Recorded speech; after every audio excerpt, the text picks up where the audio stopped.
Using the masking controls in Lightroom is a great way to apply targeted localized adjustments to your images. A localized adjustment is simply an adjustment that's applied to a specific part of the image rather than the whole image itself. So over here on the right we have the basic tab, and any adjustments we make here are what's known as global adjustments because they apply to the whole image. But by clicking on the masking icon, we can add a range of different effects locally. So we have options for select subject and select sky, which can work quite well, but I always prefer doing things manually myself. So we're going to run through the application of several different masks so that you can see how we can make them behave slightly differently and how we can control them. So first up, we're going to start with a linear gradient. So I'm just going to hold down the Shift key, which will hold that mask in position rather than allowing it to move around really easily like that, just so that I can darken the top of the sky ever so slightly. So I'm just going to take that down just to get it to match up a bit, and then I can adjust this afterwards if I need to. So if I'd have gone for the option where I automatically had Lightroom select the sky for me, it would have selected the whole sky, but I only wanted a part, so that's why that particular approach worked well. So next up, I'm going to create another linear gradient, but this time I'm going to apply it to the whole image. So the whole image there is selected, as you can see, but what I want to do here is target the greens of the seaweed in the foreground. So where it says mask 2 there, I'm just going to right mouse click and go to intersect mask with, and then select color range.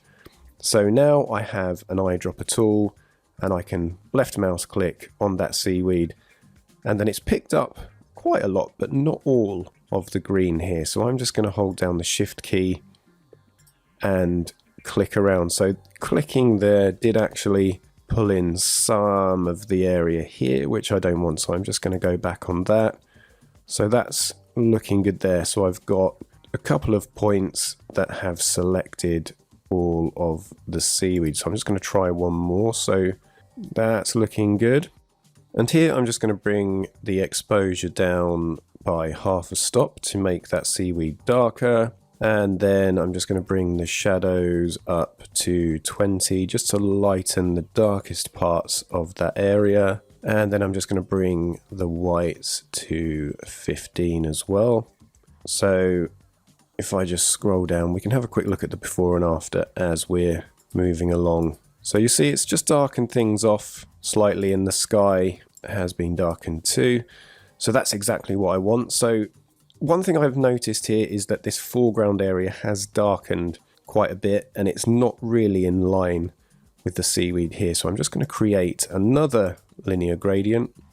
Once again, I'm just holding down Shift, then I'm going to pull it up to there, and then I'm just going to take the exposure up a small amount. So I think about there is looking good.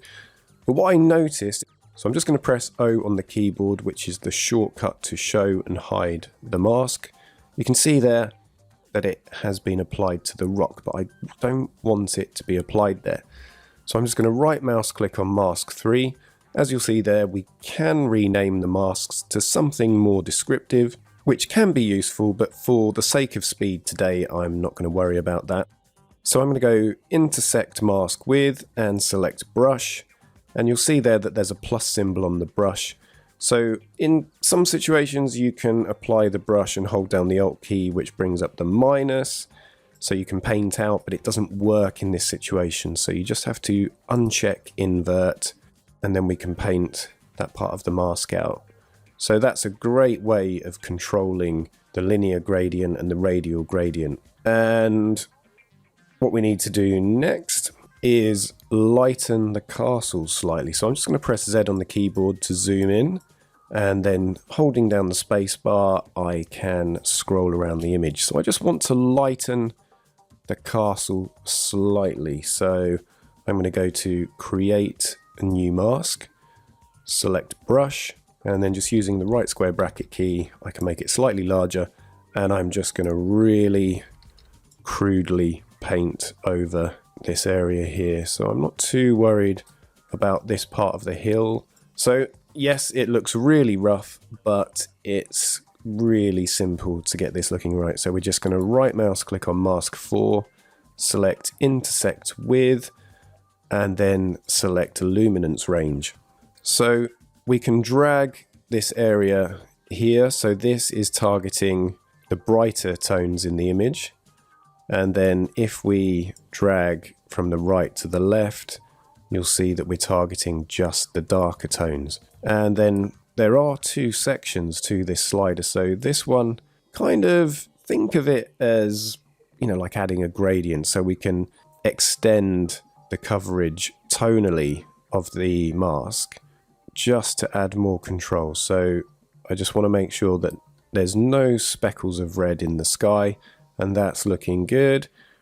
And then here I can just take the exposure up to +25, and you'll see it's looking pretty grim at the moment, so we can adjust that. So I'm going to bring that over to the left, and then we can tweak it so that looks much more natural.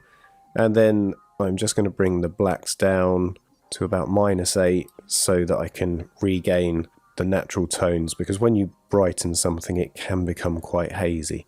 So let's just zoom out, and then looking at the whole image, you'll see there the castle's just popping out. It's a very subtle difference, but it is there. And then finally, to finish off, I'm just going to select radial gradient, drag that out really quickly, and just add a very quick subtle vignette. So I'm going to hit invert so that we're working on the area around the selected area, and then just bring exposure down to 0.25, and there we have our final result. So we've made some really subtle localized adjustments that have enhanced the image exactly the way that we wanted to.